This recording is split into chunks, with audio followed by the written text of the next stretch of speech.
Hi guys, I have a different kind of video today. I just want to sit down and have a chat to you about something that's on my mind. So if you want to grab a cup of tea and come and get close and huddle, let's have a meeting.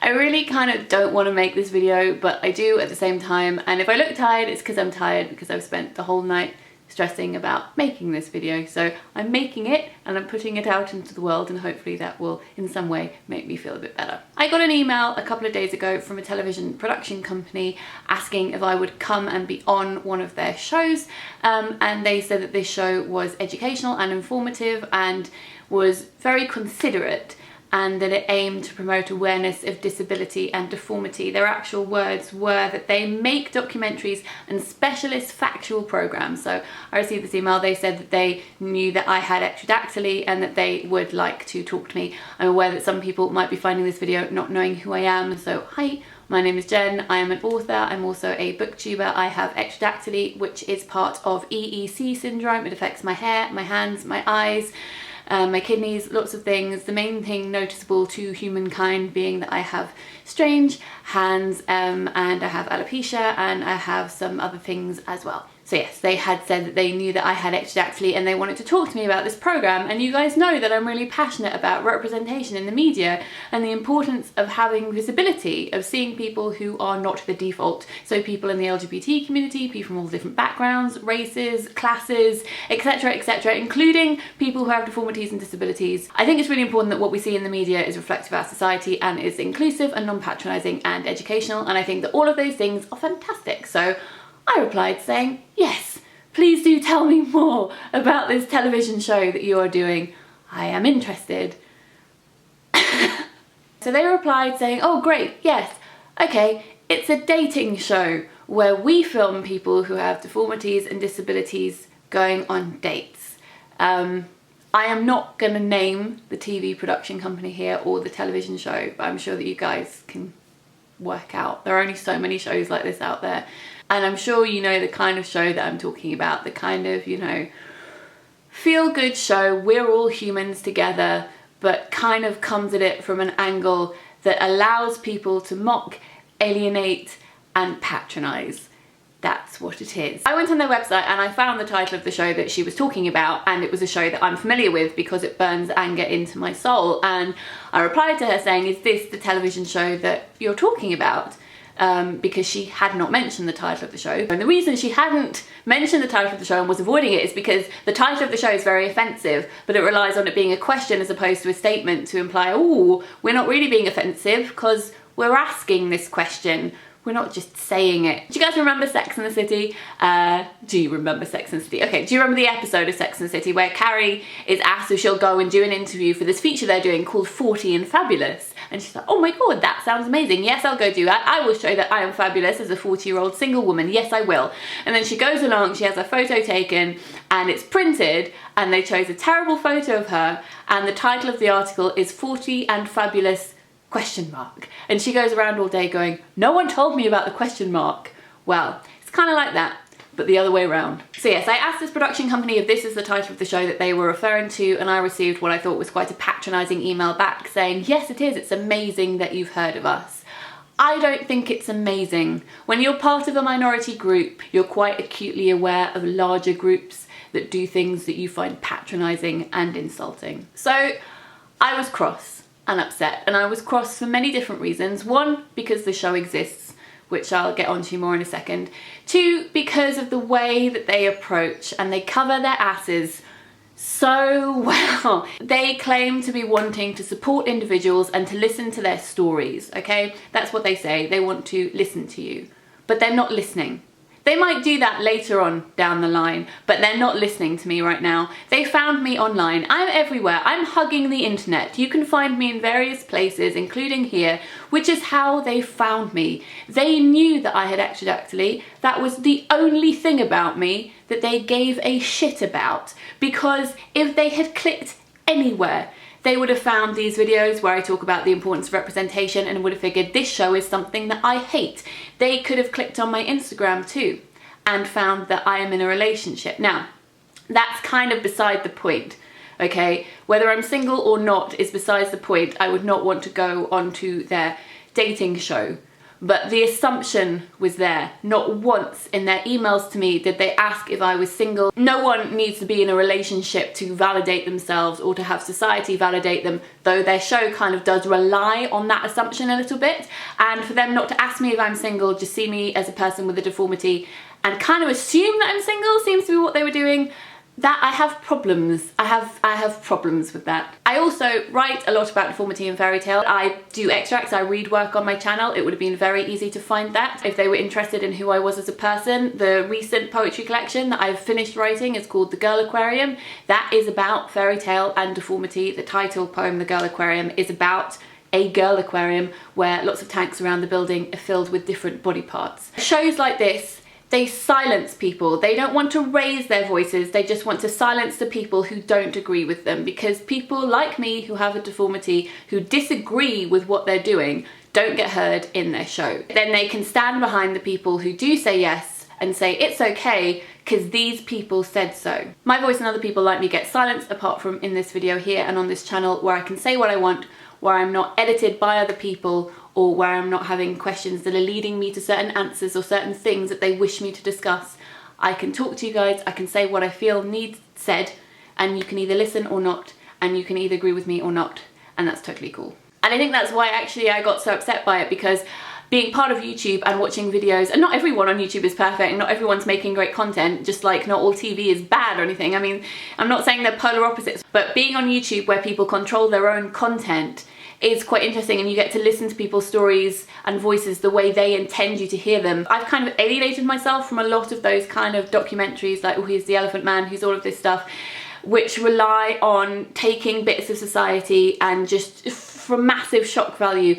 I have distanced myself from that, and once you step back from it and then to be presented by it in such a personal way and have that in my inbox, it really is a kick in the gut. I know that a lot of you will ask in the comments what I replied to them when I found out what kind of television show it was, so I'm going to flash up my response on the screen right now. If you would like to pause it and have a read, you are welcome to. The company replied, backtracking very quickly with a lot of legal spiel, which they clearly copy and paste to everyone who tells them that they don't like their show. Saying that the title of their show, whilst controversial, is clearly a question and not a statement. All the people who've been on their show are very happy with the way the show was handled, and the title of their show does not reflect their opinions and feelings on the subject, but others, whoever they happen to be. If the title of your show is offensive without the question mark on the end, then maybe you should make sure that your staff, when they're emailing people about the show, remember to use the question mark, because that wasn't my experience.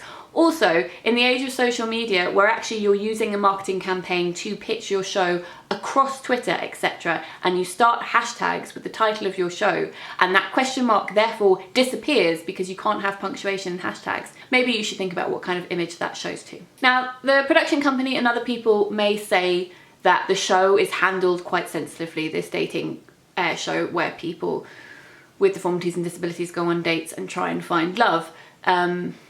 I disagree, but others may say that. However, no matter how sensitively the actual topic is dealt with, the marketing campaign is in no way sensitive. If you have billboards with pictures of people who have deformities and disabilities with your horrific title everywhere, on Twitter, on Facebook, and all of that stuff, yes, maybe more people will tune in because of the shock value, but how many people just see that and that's the only thing that they see? They don't watch, and they just remember that image with your horrific title. I don't think that people realise, or maybe they do realise, and that's even worse, how damaging that kind of thing is. I remember when I was 12 and I watched a television show called Mutants. I think that's what it was called. It's definitely the word that stands out most from the content that I saw, and it was an old show. It was been in the 90s, and it was about these people who'd been born with deformities and disabilities, but they hadn't survived, so they were in these huge jars. So it was lots of, not just fetuses in jars, and it was animals as well with deformities, but people who had died and then been preserved in these jars, and they were talked about as mutants. I had never had that word linked with deformity before. I'd only had it linked with aliens and stuff like that, and sci-fi type stuff, and I remember how hard that hit me, and the use of that word again and again and again, and this creepy music, and people who were supposed to feel scared by what was on their television screen. These were people. Like, that has stuck with me a lot. So images and the way you market yourself and your program are extremely important, especially when younger people are watching as well. The response from the company annoys me because I find it cowardly. They can rely on what the contestants on the show have said, and that is 7 or 8 people. I would love to know how many people they've approached and emailed before they've got those numbers of people. And when they stand behind the people saying, well, these guys say it's okay, so therefore it's all right because they're from the minority group that we're representing here, I don't think that's okay. Though obviously I can't represent all people with deformities or with disabilities, and neither can the people on the show, and nor can anybody. That would be ridiculous. I really don't want to judge or attack anyone who goes on that show either, who decides to go on, because that is absolutely their choice and their right to do so. There are many reasons why people might want to go on television shows, this one and others like it. They might think that it's fun, or some people really want to be on television. There are people who think that it actually might be a good way to meet someone on a date. There are those who maybe hope that it will be good representation. And then there are those who also feel like it's the only kind of representation because that's what gets shown the most. So therefore, it must be good representation, right? Because it's all for the greater good. And I'm sure that there are people sitting at home who are watching this thinking, my God, I should not judge people by the way they look. I need to be more considerate. I need to, you know, be more understanding. There are people who are going to think that. There are also going to be people who kind of get this glorified kick out of watching people who have deformities go on a date as though they're somehow a better person for watching this. There will also be those who sit at home going, oh, that's so cute, you know, in a patronising way that the people they're watching aren't really people, they're some kind of foreign thing, like a Furby that they can adopt somehow. But let's not kid ourselves here, because as much as the company can say, we're doing it for the greater good, we want to raise awareness, I genuinely believe that this company is doing it, and others like it make these shows because it appeals to people who are ignorant, who mock, who insult, who name call, who alienate. Those are the vocal people. Those are the people who you're going to get feedback from. So when you have a social media campaign with a hashtag with the title of the show, and that show airs, those are the people who are going to be trending. Those are the people who are going to be shouting the loudest. And those are the people that people on Twitter are going to see if they're following that hashtag. This is what happens when you air that show.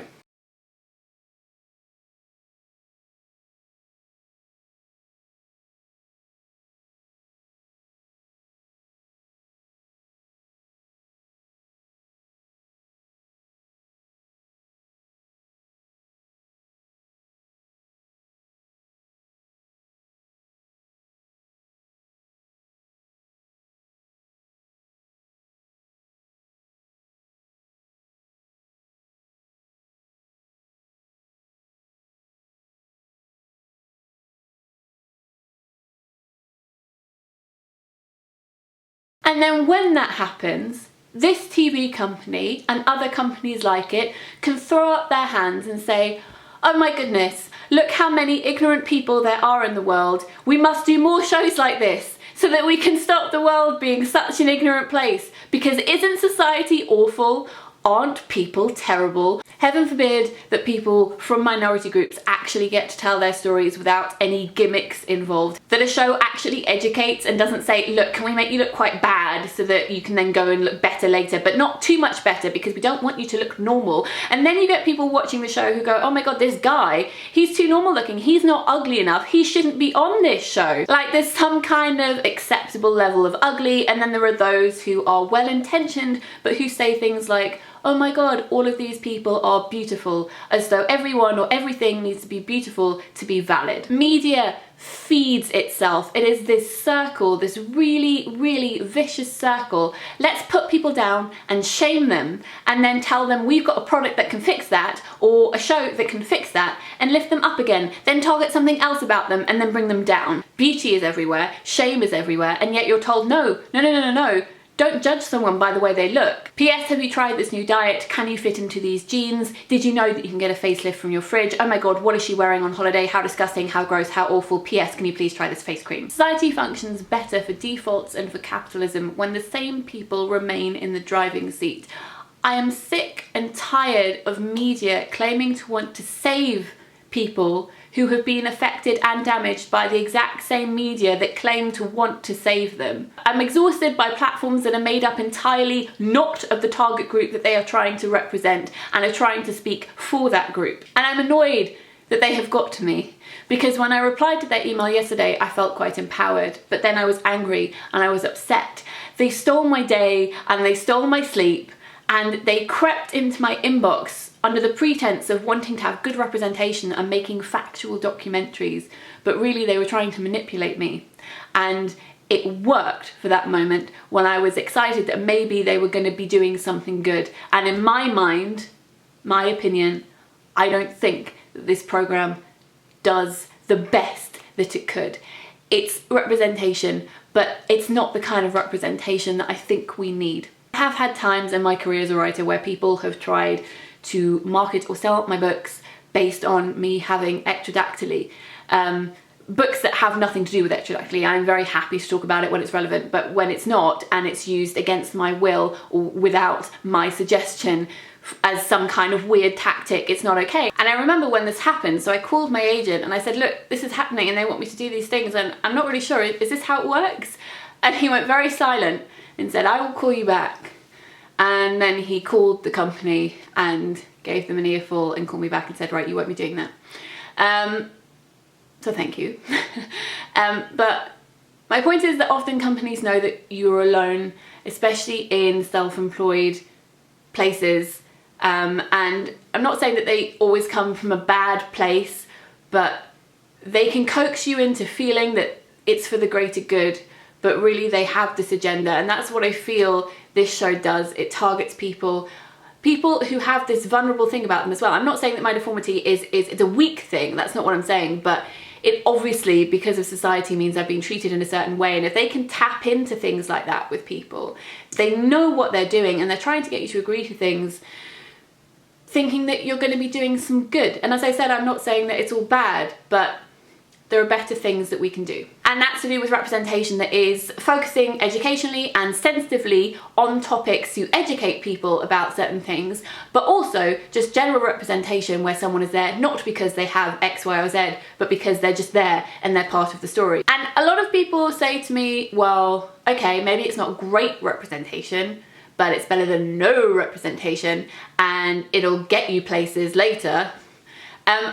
There is some truth to be had in that. I get it. Say a book that deals with mental illness and hasn't been dealt with that well might get people talking about it, especially if it's for a younger audience. They might start discussing it with parents or with friends. Discussing things is great. That is good. But also, if you don't deal with something in the appropriate way, it's also damaging. And can I just ask, why do we have to have bad representations of things? Like, why do we have to have these intermediate steps before we can be good at stuff? It's like when someone tells you to read a series of books and they're like, oh, by the third one, it gets great. I'm like, I don't want to read the first two to get to the third one. And I'm aware that we don't just, invent the light bulb overnight and then have a spaceship ready the next day. The learning curve exists for people outside of the minority groups. Do we have to edge people into talking about stuff? The reason that I can tell that the learning curve exists is because the people in control of the narrative are the people outside of the minority groups, and therefore it takes them a while to get it right. Well, might I suggest that maybe you actually talk to the minority groups instead, and maybe get them to control a lot of the narrative. Personally, I'm kind of sick of seeing able-bodied people discuss what people with deformities and disabilities would like without consulting people from those groups, controlling a narrative, throwing it at me, and expecting me to thank them for it. I realise that I'm sounding a little bit angry today. It's because I am a little bit angry. I think you guys mostly know that I'm not normally like this at all. Yesterday I talked with quite a few people about this. I wasn't canvassing or anything, nothing like that, but out on my day I had some meetings and I saw some friends and etc. The producers are trying to make a modern day sideshow. That is how I feel. And that is how most people that I spoke to felt, like, oh my god, this is vile. It's just not okay. There were a couple of knee-jerk responses that I know were intended to be kind of, but you look lovely. And we could sit here all day talking about what's wrong with that, but we won't. And there was also a response of someone talking over me and saying, I think you're getting a bit angry. I wasn't screaming and swearing and anything like that. I was being very civilized. I think you're getting a bit angry about this. I'm sure it comes from a good place. Hashtag not all men, hashtag all lives matter. And can I just say, and this is a note to myself as well as to anyone else, because I'm not perfect either. When someone from my minority group is telling you how they feel stamped on by someone outside of that group, maybe don't interrupt that person and speak over them as though you're feeling weirdly attacked by being, in this case, able-bodied. Maybe just listen, because I think that that's important. You don't have to agree with me at all, but please listen first. I think that over the past few years I've become a more confident person, and that's in part down to YouTube, and also doing author events and doing workshops in schools with children who are brutally honest, and that's terrifying.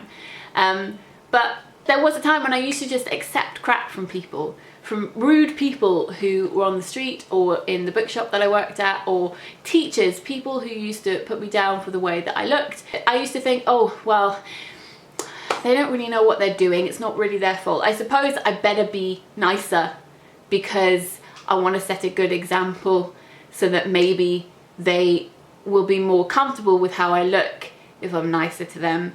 And then they won't think I'm gross, and they won't want me to, you know, not serve them or be stood further away from them or not sat next to them on the tube.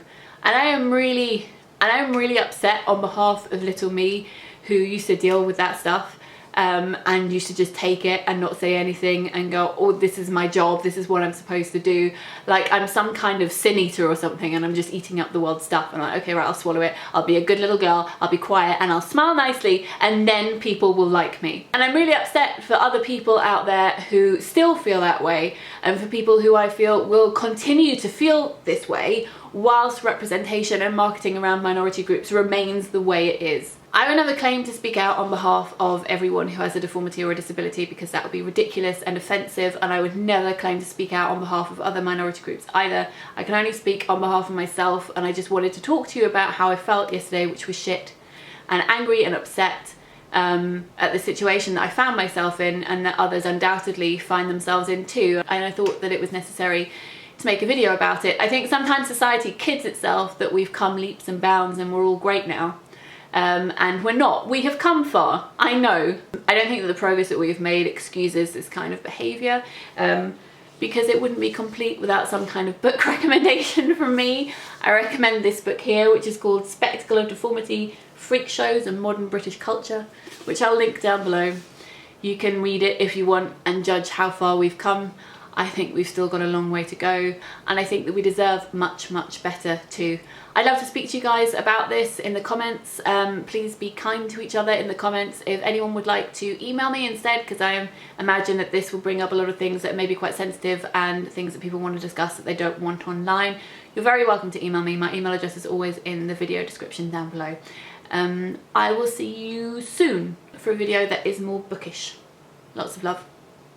Bye. I very nearly replied to the email saying if I had middle fingers I'd be using them, but I didn't. And that's called restraint. And I think I deserve a gold star.